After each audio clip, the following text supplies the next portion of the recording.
मिंबर नूर पर जलवाबार सादात मशाइख उलमाए ज़वील एहतराम हाज़िरीन अहले सुन्नत व जमात, अस्सलामु अलैकुम व रहमतुल्लाहि व बरकातुहू।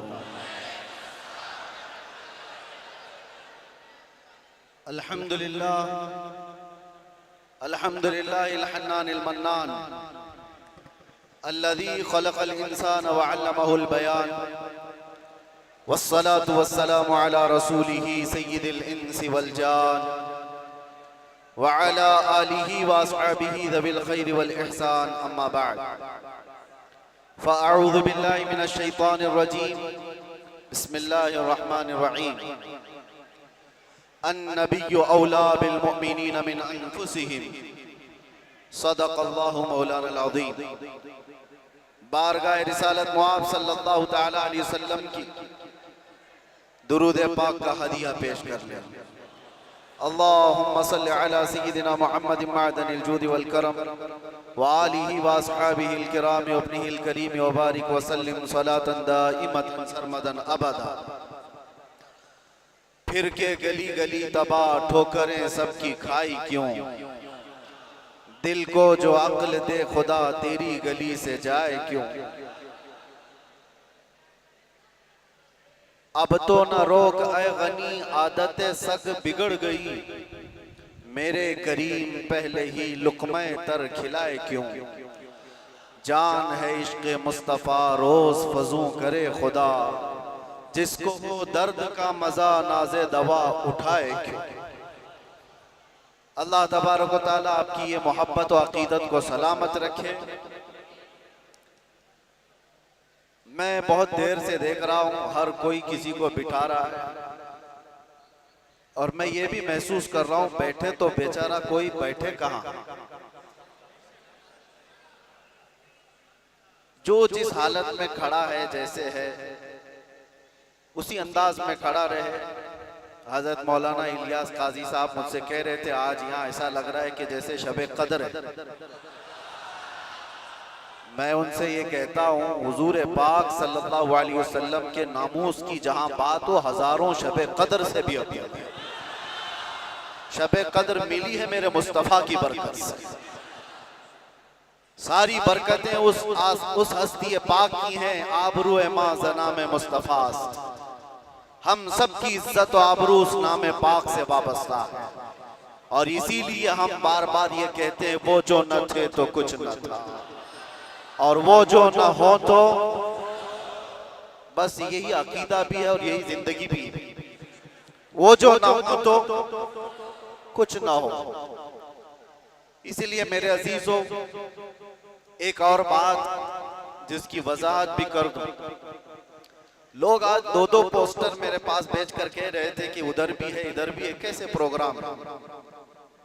असल में ये तिलक नगर में होने वाला प्रोग्राम था। वहाँ के गयूर हजरात ने बड़ी मेहनतें की, मोहब्बतें उनकी भी अपनी जगह पर, लेकिन मेरे मुस्तफ़ा करीम सल्लल्लाहु अलैहि वसल्लम को जहां मंजूर हो, मेरे रब को जहां मंजूर हो,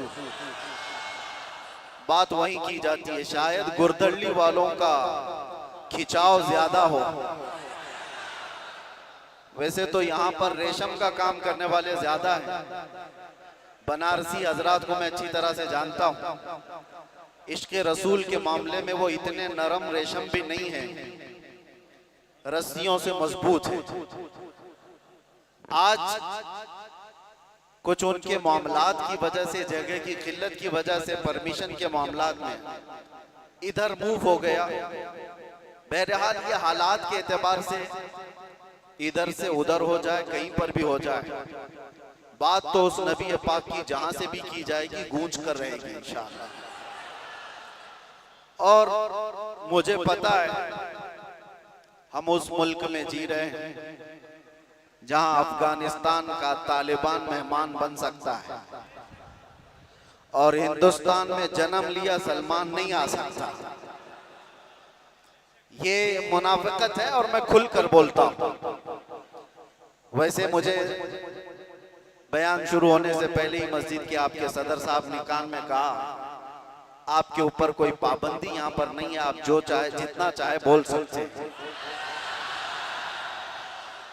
लेकिन मैं सदर साहब से कहता हूँ, पाबंदी लगा भी देते तो हम धज्जियां उड़ा के भी जाते, इसलिए कि पाबंदी हुजूर पाक सल्लल्लाहु अलैहि वसल्लम का नाम लेने के लिए कोई माँ ने आज तक जन्म नहीं लिया, किसी माँ ने आज तक ऐसा बेटा जन्म नहीं दिया जो हुजूर पाक सल्लल्लाहु ताला अलैहि वसल्लम के नाम पाक को इस रूए जमीन से खत्म करके दिखा सके। हमारा जुर्म क्या है, हमारा कसूर क्या है, हम बोलते क्या है? हम बात सिर्फ मेरे मुस्तफा करीम सल्लल्लाहु अलैहि वसल्लम की करते हैं, और अगर ये हुजूर पाक सल्लल्लाहु अलैहि वसल्लम के नाम और उनके नामूस की बात करना जुर्म है तो हर बार करेंगे, हर बार करेंगे, 100 बार करेंगे, और वक्त आए तो सरेदार करेंगे। इसमें कोई खौफ की बात तो है नहीं, इसमें कोई डर की बात तो है नहीं। जब हमने ये कह दिया है या रसूल अल्लाह, ये दिल भी तुम्हारा, ये जान भी तुम्हारी, हम आए यहाँ तुम्हारे लिए और उठे भी वहां, जब सब उनके लिए है तो फिर डर किस बात का? खौफ ना रख रजा जरा, तू तो है अब्दे मुस्तफा, तेरे लिए अमान है, तेरे लिए अमान है। बेंगलुरु के गयूर नौजवानों को मैं कुछ बातों से बेदार करना चाहता हूँ। तुम्हारी एनर्जी, तुम्हारी ताकत खामखा जाया नहीं होनी चाहिए। सड़कों पर बर्बाद किए जाने के लिए तुम्हें ताकत नहीं दी गई। अल्लाह ने तुम्हें जो ताकत और एनर्जी दिया है, जो तुम्हें पावर दिया है, वो नशे के अड्डों पर बर्बाद करने के लिए नहीं, और ना ही गलियों कूचों पर रात भर गुजारने के लिए, और ना ही बेमहल और बेवक्त एहतजाजात करके अपने आप को जोखिम में डालने के लिए। तुम्हारी एनर्जी और तुम्हारी ताकत एक एक पल किस चीज के लिए दी गई है आपको पता है? जिंदगी ये नहीं है किसी की किसी के लिए, जिंदगी है नबी की नबी के लिए, और ना समझ मरते हैं जिंदगी के लिए, और जीना मरना है सब कुछ नबी के लिए। तुम्हारी जिंदगियां इतनी सस्ती नहीं है, तुम्हारी जिंदगियां इतनी हल्की नहीं है कि कोई चोर उचक्का हाँकता हुआ तुम्हें किसी भी तरह से लेकर चला जाए और अपने अपने मकासद का निशाना बनाए। ऐ नौजवानों, जिस दौर में आप जी रहे हो, होश और हवास के साथ जियो, कानूनी मामलात और उसकी पेचीदगियों को समझो। दुश्मन किस अंदाज से तुम्हें वार कर रहा है, इस चीज को महसूस करो। यकीनन मेरे आका सल्लल्लाहु ताला अलैहि वसल्लम की मोहब्बत और उनकी असमत एक ऐसी चीज है जिस पर मुसलमान कंप्रोमाइज नहीं करता, और ये दुश्मन को अच्छी तरह मालूम। हमें भड़काने के लिए, हमें आपे से बाहर करने के लिए, जानते हो वो कौन सी चीज का इस्तेमाल करते हैं? सिर्फ और सिर्फ मेरे नबी का नाम इस्तेमाल करते हैं। उनको पता है इसकी माँ की गाली से भी उतना नहीं भड़केगा, ये इसके बाप और इसके खानदान को कोसो तो भी नहीं भड़केगा, इसके घर को बिल्डोजर से तोड़ दो तो भी नहीं भड़कता। ये अगर बेकाबू होता है तो आमिना के लाल की इज्जत पर उंगली उठा दे। ये अच्छी तरह से दुश्मन को मालूम है, इसीलिए बार बार इस तार को छेड़ा जाता है। उन्हें छेड़ने दो, वो अपनी हैसियत के मुताबिक छेड़ करके समझ रहे हैं, लेकिन हकीकत में मेरे अजीजों मैंने महसूस किया इस कौम को अल्लाह हमेशा सलामत रखे। मैं कभी कभार रातों में बैठे फिक्र भी करता कि इन नौजवानों से मुस्तकबिल क्या होने वाला है, जो रात भर नशे के अड्डे में गुजारते हो, गाने सुन करके दिन भर बिस्तर पर सोए रहते हो। उम्मत मुस्लिमा का क्या होगा? हम पहले बहुत जज्बाती तकरीरें कर चुके, माशरे की इस्लाह के लिए हर बुराई पर हम उंगली रख चुके, बहुत फिक्र अंदाज, काफी फिक्र होती थी। लेकिन मैंने देखा ये वो नौजवान जो नशा में मेरे साथ जेल की कैद काटे हुए नौजवानों को भी जानता हूं, जो हर तरह का नशा करके आए हुए थे, एडिक्ट थे, और कोई 10 साल से, कोई 15 साल से, कोई 20 साल से, और सारी कड़ियां जोड़ करके मैं आकर के देखता हूं कौन है जो इन्हें नशा पर उभारता है, कौन इनकी गलियों में नशा बेचता है, कौन सप्लायर है, कौन उभारता है, कौन पहुंचाता है, कानून को भी मालूम है कहां बिक रहा है, कहां सप्लाई हो रहा है, सबको पता है। और खासकर तुम्हारे मोहल्ले क्यों टारगेट है, कभी सोचा आपने? ये सिर्फ बेंगलुरु की बात नहीं, जाओ मुंबई जाओ, कलकत्ता जाओ, दिल्ली जाओ, किसी भी, हैदराबाद, हर इलाके में मुसलमान क्राउडेड जो इलाके हैं, हमारी ज्यादा आबादी जहां पर, उन इलाकों को इन तमाम बुराइयों से घेर लिया गया है, नशा से। क्यों तुम टारगेट हो? वजह यही है मेरे अजीज, इसलिए कि दुनिया को खौफ दूसरी कौमों से नहीं, मोहम्मद अरबी के गुलामों से इतना डर है कि इसी दिन ये खड़ा हो गया तो दूसरों की नींद हराम कर देगा। पता है इसको इन तमाम खुराफात में मुलव्विस करके, नशा का आदी बना करके इसको सुला दो। ठीक है, इन्होंने कर लिया, किसी को 10 साल से, किसी को 20 साल से, किसी को 25 साल से नशा में मुब्तला करके रख दिया। हम भी डरे हुए थे कि ये नशा खोर नौजवान क्या करेंगे, मुस्तकबिल क्या होगा इनका। लेकिन मेरे अजीजों, मैंने अभी माजी करीब में, साल 2 साल में ये भी महसूस किया, नशा छोड़ना आसान भी नहीं है। जो एडिक्ट होता है वो जल्दी छोड़ता भी नहीं। अरे गुटखा नहीं छोड़ता तो वो दूसरी बातें कहां जल्दी छोड़े। लेकिन मैंने इलाज भी देखा, ये वो नौजवान 10 साल, 12 साल, 15 साल से नशा में एडिक्ट हैं, पूरी दुनिया ने इनको टारगेट कर कर करके नशा खिलाया और इनको 36 घंटे 48 घंटे सोने वाले नौजवान बनाया। मैंने देखा है 36 घंटे सोने वाले, और डर था हमें कि इनसे होगा क्या मुस्तकबिल। लेकिन मेरे अजीजों, हमारा ये अंदेशा, हमारा ये डर गलत निकला। दुनिया ने सब कुछ एड़ी चोटी का जोर लगा दिया इस नशा में मुब्तला कर कर कर करके कि इनको मफलूज कर दे, इनको पैरालाइज कर दे। लेकिन मैंने देखा, एक बार पुकारा आई लव मोहम्मद, उसके बाद फिर देखा वो नौजवान जो 20 साल से नशा में है, नाम मोहम्मद का नशा चढ़ गया है। मैंने पूछा वो पुराना नशा कहां चला गया? पुराना नशा जिसमें 36 घंटे सोता था, वो नशा कहां चला गया? मैंने उन नौजवानों को देखा, वो झूमते हुए कहते हैं वो नशा अलग है, ये उस मुस्तफा के नाम की मोहब्बत का नशा अलग है। मैं ये चाहता हूं मेरे अजीजों, आओ उस नाम पाक के नशे में, इससे बढ़कर के बेहतर खुमार कोई है नहीं। इसीलिए जो उस मोहब्बत के नशे को पी लिया, तब फिर वो गुनगुना करके यूं कहा था, कुछ ऐसा कर दे मेरे किरदिगार आंखों में, हमेशा नक्श रहे रूये यार आंखों में। उन्हें न देखा तो किस काम की है ये आंखें, कि देखने की है सारी बहार आंखों में। आपको मैं उसी चीज की दावत देने के लिए आया हूं। नौजवानों, ये धड़कता दिल किसी लैला को देने के लिए नहीं है, एक ही दिल है। उस लैला को क्या दें जो हर 4 दिन के बाद मजनू बदल देती हो? उस लैला को क्या दें जो पैसे देख करके बदल जाती हो, मनसब देख करके घर बदल लेती हो?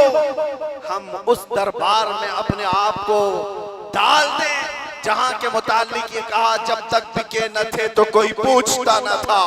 या रसूल अल्लाह, तुमने खरीद कर, सिर्फ अनमोल नहीं, बात यहीं तक नहीं है, जिसको रसूलुल्लाह ने खरीदा वो अबू बकर था तो सिद्दीक बनाया है, उमर था तो फारूक बनाया है, उस्मान था तो जुन्नूरैन बनाया, अली था तो हैदर कर्रार बनाया, बिलाल था तो फखरे आसमान बनाया है, अब्दुल्ला इब्न मसऊद को फखरे फिक़ा बनाया है। जो आया, जिस अंदाज से आया, मेरे मुस्तफा ने उतना नवाजा है। आज के दौर में हम देख रहे हैं, मुझे दुनिया क्यों पूछती है, मुझे दुनिया क्यों देखना चाहती है? यहाँ का मजमा भी मैं जानता हूँ, ये सुनने कम देखने ज्यादा आया हुआ है। सुनने के लिए तो YouTube से सुन ही रहे, सारी तकरीरें पहुंच भी रहे, और ऑनलाइन अभी भी चल रहा होगा घर बैठ के देख सकते हैं, लेकिन ये उमड़ता हुआ मजमा जो देखने के लिए आया है वो इसलिए कि मेरे अजीजों दुनिया को ये बता दें, दुनिया सेलिब्रिटीज को देखने के लिए कतार लगाती होगी, ये उम्मत ऐसी है मुस्तफा के कैदी को देखने के लिए उमड़ आती है।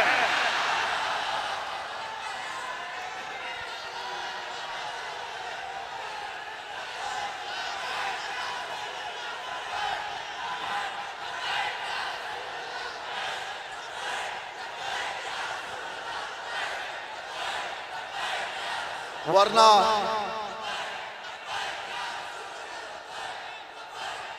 तवज्जो मेरे अजीजों, इस भरी दुनिया में हम जानते हैं जेल से छूटा हुआ आदमी मुंह छुपाकर घूमता है।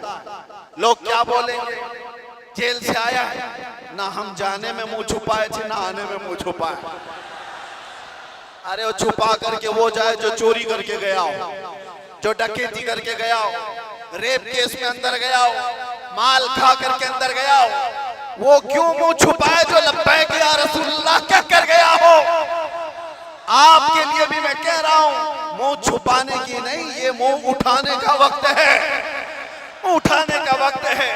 इसलिए कि मेरे अजीजों, उस नामे पाक के बाद अगर कोई मुसीबत आती है तो ये हुकूमतें या ताकतों की जरिए से वो तो जरिया बनते हैं। असल बात ये है कि हमें अल्लाह तबारक व तआला उस अजीम इम्तिहान से गुजारना चाहता है जो बिलाल हबशी को दिया गया है, जो खब्बाब बिन अल-अरत को दिया गया है, जो खुबैब बिन अदी को दिया गया है, जो ज़ैद बिन दसना को दिया गया है। मैं तारीख पढ़ता हूँ, हमेशा एक बात याद आती है, मेरे साथ भी सेम मामला हुआ था, हालांकि कंपैरिजन कुछ नहीं, बिला तशबीह बिला तमसील। इमाम अहमद बिन हंबल 5 लाख हदीसों के हाफिज हैं। आपको एक फतवे की वजह से 3 बार कोड़े मारे गए, 3 बार। और कोड़े किसको कहते हैं? ये जो कमर का बेल्ट है इसको नहीं, वो चमड़े का पट्टा होता था, एक बार मारते थे तो चमड़ी लगकर आ जाती थी। ऐसे कभी 80 कोड़े, कभी 100 कोड़े। इमाम अहमद बिन हंबल को जब ले जाया जा रहा था, ये तीसरी मर्तबा था, वक्त का खलीफा जब जल्लाद को हुक्म दिया कि इस बार फिर इनको कोड़े मारो, इनको फतवा वापस लेने के लिए कहो। एक शख्स ने कान में आकर के कहा, वो भी बड़े आलिम थे उस वक्त, कहा कि आप मुझसे कान में कह दें से मैं सारा मामला सही कर लूंगा, निपटा लूंगा। आपने कहा मेरे मुस्तफा की इज्जत और उनकी शरीयत कानों में नहीं बोली जाती, कानों में नहीं, इसलिए हम भी भरे मजमों में कहते हैं। आप जा रहे थे तो एक मशहूर चोर था बगदाद, उसने पुकार करके क्या कहा, अहमद बिन हंबल सुनो, मैं चोरी में 1500 कोड़े खा चुका हूं, चोरी कर कर करके बार बार पकड़ा जाता हूं, कोड़े खाता हूं, लेकिन फिर भी मैंने चोरी नहीं छोड़ी, चोरी अभी तक मुझसे छूटी नहीं है। ऐ अहमद बिन हंबल, मैं चोरी छोड़ भी दिया अगर, तो ज्यादा से ज्यादा मेरे बच्चों के पेट पे फर्क आ सकता है। आप ये कोड़ों के डर से हक बात बोलना न छोड़ें, इसलिए कि अगर आप समझौता कर लिए तो पूरी उम्मत बर्बाद हो जाए। इमाम अहमद बिन हंबल कहते हैं, अच्छों से बढ़ करके उस चोर ने दर्स दिया था, उस चोर ने सबक सिखा दिया था कि लोग सजाओं के डर से जब चोरी नहीं छोड़ते तो हम सजाओं के डर से मेरे मुस्तफा का नाम लेना क्यों छोड़ दो, हुजूर की इज्जत पर बात करना क्यों छोड़ दो। और अब तो हमें पता है हमारी जिंदगी बची क्या है, हमारी जिंदगी की असर हो गई। जिसकी उम्र 40 साल के करीब होती है, वो कहा जाता है असर का वक्त हो गया उसकी जिंदगी। असर से मगरिब में कितना टाइम रहता है, सूरज डूबने को बहुत थोड़ा सा वक्त रहता है। हमारी जिंदगियों की असर हो गई, मगरिब में थोड़ा सा वक्त बाकी है। जो जीना था रब तबारक व तआला ने खुशियां अता की, बचपना भी खुशहाल, हमारी जवानी भी खुशहाल, हमने जो पढ़ना था पढ़ लिया, शादी बच्चे सब हो गए, तिजारत भी हो गई, माल भी, घर भी, सारी चीजें अल्लाह ने जो जीने की दुनिया में सराय सब अता कर अब इस वक्त जब असर से मगरिब का वक्त हो चुका हो, आदमी अगर अल्लाह के जिक्र से मुंह फेर ले और इधर सूरज डूब जाए तो फिर उसकी जिंदगी इससे ज्यादा नहुसत में नहीं आ सकती। उससे बदकिस्मत कौन है जिसकी फजर अच्छी हुई, जोहर अच्छी हुई, असर तक अच्छे पहुंचा और असर के बाद बिगड़ गया, तो उससे बढ़ करके बदनसीब कौन है। इसलिए मेरे अजीजों, अब तो हम कंप्रोमाइज नहीं करने वाले, अब तो हम समझौता नहीं करने वाले। अब जो होना है, जिसको हमारे मुहावरों में कहा जाता है, जब सर ओखली में रख दिया तो मुसल से क्या डर। आदमी को पता है। बहरहाल आपसे मेरा एक मैसेज है, आपसे मेरा एक पैगाम है, ये और फितनों का दौर आता जाएगा और फितनों का दौर बढ़ता जाएगा। मेरे नबी पाक सल्लल्लाहु अलैहि वसल्लम ने फरमाया, मैं देख रहा हूं फितने मेरी उम्मत पर इस अंदाज से आ रहे हैं जैसे बारिश के कतरे, बारिश के कतरे जिस तरह आ रहे हैं, इस तरह से फितने आएंगे। तस्बीह का दाना यानी तस्बीह, उसकी गांठ अगर टूट जाए तो दाने किस तरह से बिखर जाते हैं। हुजूर पाक फरमाते हैं, उम्मत में फितने इसी तरह से होंगे, एक दाना पकड़ने जाओगे दूसरा सरक जाएगा, दूसरा पकड़ने जाओगे तीसरा निकल जाएगा।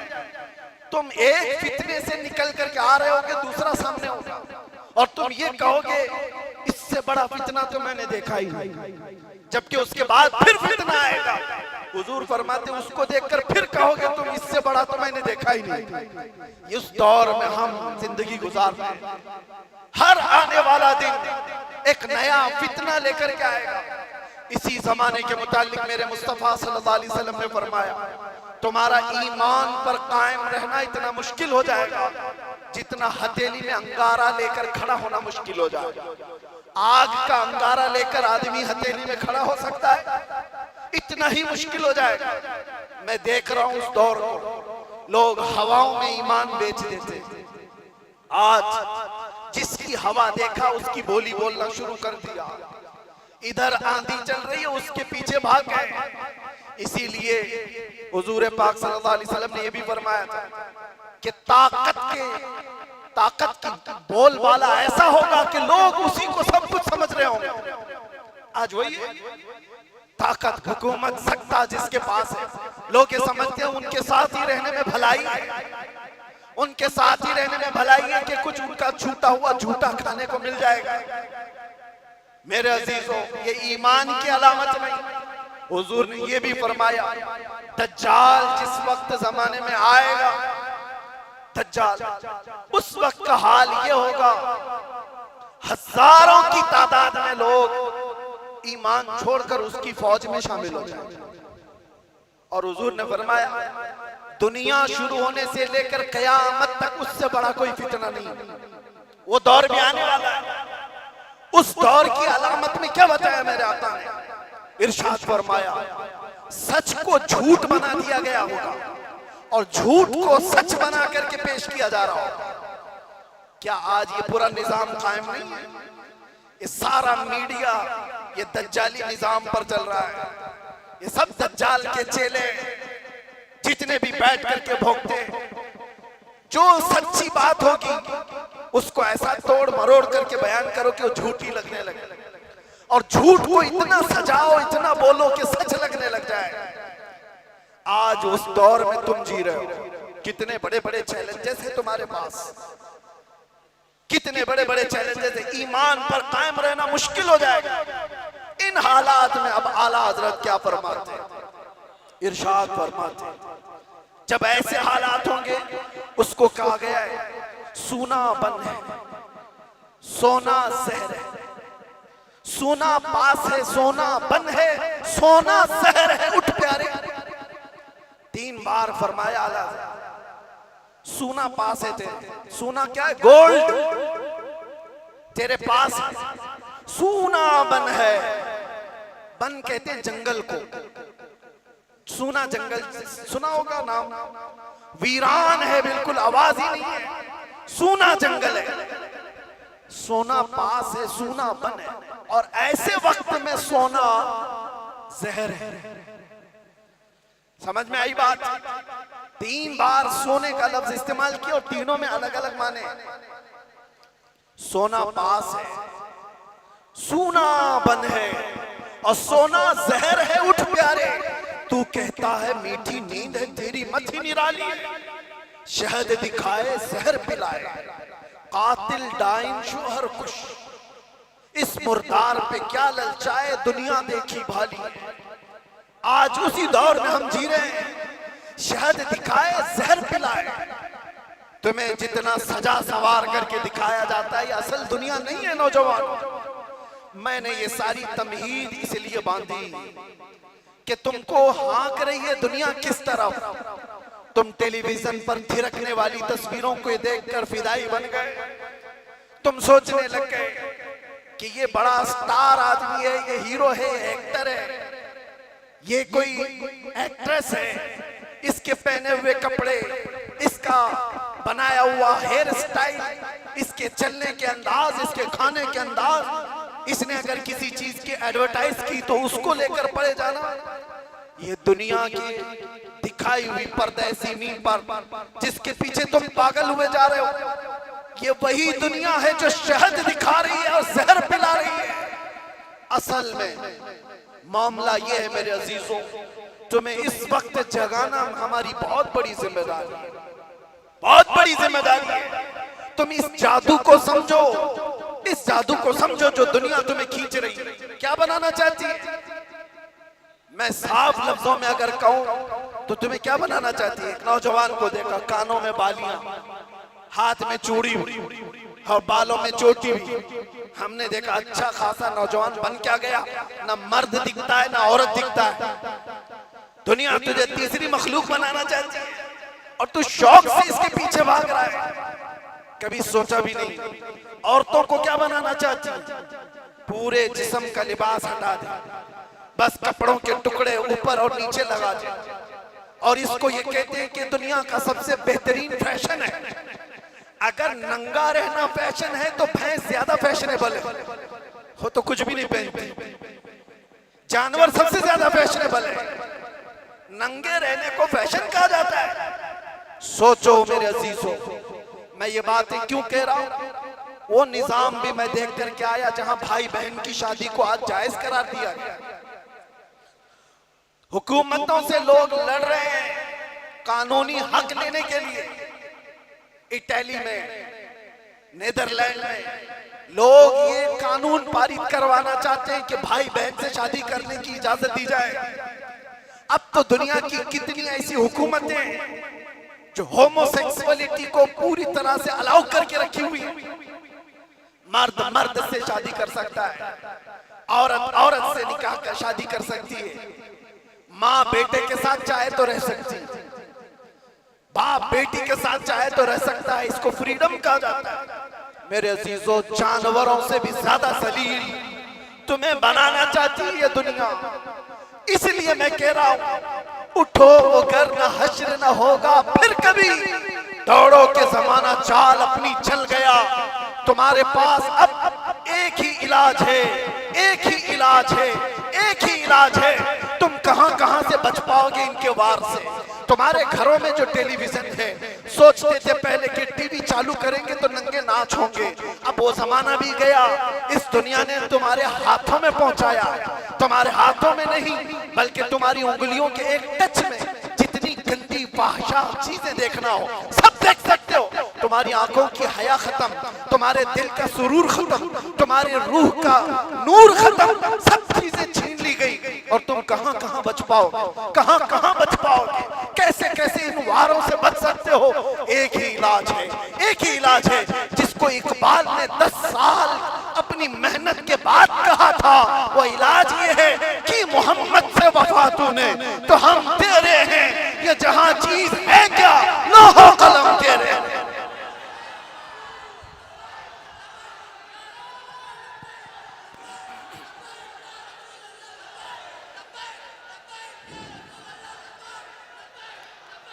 हर आफत, हर फितने से हिफाजत चाहते हो, एक साथ के पास आ जाओ। बुलहवस सुन, सीमौसर की बंदगी अच्छी नहीं, उनके दर की भीख अच्छी, सरवरी अच्छी नहीं। उस जमाने के जो सहाबा मेरे अजीज